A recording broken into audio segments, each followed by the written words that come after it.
हमारी सबसे बड़ी कमजोरी है कि हम छोड़ देते हैं। सफलता का एक रास्ता है कि बार बार प्रयास किया जाए। जब तक किसी काम को किया नहीं जाता तब तक वह असंभव लगता है। महान कार्य को करने का एक ही तरीका है, जो आप कर रहे हैं उसे पसंद करें। आपके पास सीमित समय है, उसे दूसरे की जिंदगी जीने में बेकार मत करो। अगर आज का दिन आपकी जिंदगी का आखिरी दिन होगा तो क्या आप वही करोगे जो आज करने वाले हैं? आपको शुरुआत करने के लिए महान होना जरूरी नहीं है, आपको महान बनने के लिए शुरुआत करनी होगी। बहुत समय पहले की बात है, एक राजा के पास एक हष्ट-पुष्ट और सुंदर घोड़ी थी। वह उससे बहुत ही प्रेम करता था, उसका विशेष ख्याल रखता था। इसका कारण यह था कि युद्ध क्षेत्र में घोड़ी ने कई बार राजा के प्राणों की रक्षा की थी। ये घोड़ी की वफादारी थी जिसने राजा का दिल जीत लिया था। घोड़ी ने कई वर्षों तक राजा की सेवा की और पूर्ण वफादारी बनी रही। जब उसकी उम्र हो गई तो उसकी जगह उसके बेटे ने ले ली। घोड़ी का बेटा हष्ट-पुष्ट था, मगर उसमें एक खामी थी, वह जन्म से ही काना था। इस बात को लेकर वह हमेशा दुखी रहता था। एक बार उसने घोड़ी से पूछा, माँ, मैं काना क्यों जन्मा? उसकी माँ ने बोला, बेटा, जब तू मेरे गर्भ में था उस समय एक दिन राजा मेरी सवारी कर रहा था और मेरे कदम लड़खड़ा जाने पर आवेश में आकर उसने मुझे एक चाबुक मार दिया था। शायद यही कारण है कि तू काना जन्मा। ये सुनकर काने घोड़े का मन राजा के प्रति क्रोध से भर उठा। वह बोला, माँ, राजा ने मुझे जीवन भर का दुख दिया है, मैं इसका प्रतिशोध जरूर लूंगा। माँ ने समझाया, नहीं बेटा, राजा हमारा पालक है, उसके प्रति प्रतिशोध की भावना अपने हृदय में मत ला। क्षणिक आवेग में उसे क्रोध आ गया और वह स्वयं पर नियंत्रण नहीं रख पाया। इसका अर्थ यह कतई नहीं है कि वो हमसे प्रेम नहीं करता है। तू प्रतिशोध लेने का विचार अपने हृदय से निकाल दे। मां के समझाने पर भी काने घोड़े का क्रोध शांत नहीं हुआ। वह राजा से प्रतिशोध लेने का अवसर ढूंढने लगा। बहुत जल्द उसे यह अवसर मिल भी गया।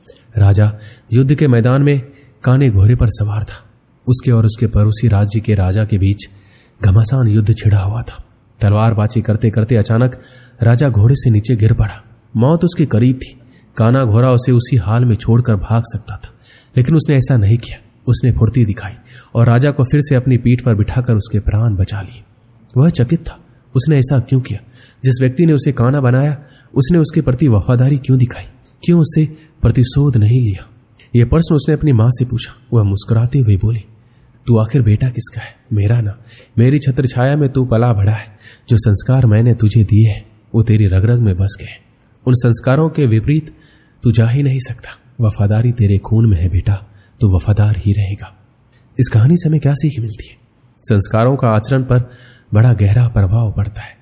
जिन संस्कारों के साए में बच्चों का पालन पोषण होता है वह उसके अवचेतन में गहरे तक समाहित हो जाते हैं। ऐसे में अपने संस्कारों के विपरीत वह जा ही नहीं सकता। संस्कारों का सबसे बड़ा आधार परिवार है, जहां से संस्कारों की नींव बढ़ती है। हर माता पिता की जिम्मेदारी है कि वो अपने परिवार को अच्छे संस्कार की नींव दे। अच्छे संस्कार के परिवार का व्यक्ति संस्कारी बनेगा और अपने कर्मों से समाज में सदा सम्मान पाएगा। श्री कृष्ण कहते हैं, आलसी व्यक्ति कभी भी सफल नहीं हो सकता। जिसे अपने जीवन में ऐसो आराम प्यारा है उसे मेहनत करना अच्छा नहीं लगता। भला हुआ व्यक्ति कैसे सफल हो सकता है? इसलिए अगर आप कोई काम करना चाहते हैं तो अभी से आलस्य त्याग दीजिए। किसी भी व्यक्ति के अपने जीवन में सफल ना होने का सबसे मुख्य कारण क्या होता है? खुद पर भरोसा ना होना। जीवन में वही व्यक्ति सफल होता है जिसे खुद पर भरोसा हो। जिस व्यक्ति को खुद पर भरोसा नहीं है वो कभी सफल नहीं हो सकता। एक बार दानवीर कर्ण ने भगवान श्री कृष्ण को अपनी व्यथा सुनाई और कहा, हे प्रभु, जब मैं पैदा हुआ तब मेरी मां ने मुझे त्याग दिया। इसमें मेरा क्या अपराध था? द्रोणाचार्य ने मुझे शिक्षा देने से मना कर दिया क्योंकि वो मुझे क्षत्रिय नहीं मानते थे। इसमें भी मेरा क्या अपराध? और द्रौपदी के स्वयंवर में मुझे अपमानित किया गया क्योंकि मैं महाराज परिवार का हिस्सा नहीं हूं। जवाब में श्री कृष्ण ने कहा, हे कर्ण, मेरा जन्म हुआ तब मैं कारागार में था और पैदा होते ही मेरी मृत्यु मेरा प्रतीक्षा कर रही थी। जिस रात मेरा जन्म हुआ उस रात मुझे मेरे माँ बाप से अलग होना पड़ा, जहां पहुंचकर मुझे हर वो काम करना पड़ा जो एक गरीब परिवार में करना पड़ता है। गायों का गोबर हाथ से उठाना। जब मैं चल नहीं सकता था तब मुझ पर प्राणघातक हमले किए गए।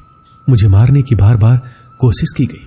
ना मेरे पास बचपन में शिक्षा थी, ना ही महल था, ना कोई गुरुकुल था, ना कोई विशाल सेना थी, लेकिन तब भी मेरे मामा मुझे उनका सबसे बड़ा शत्रु मानते थे।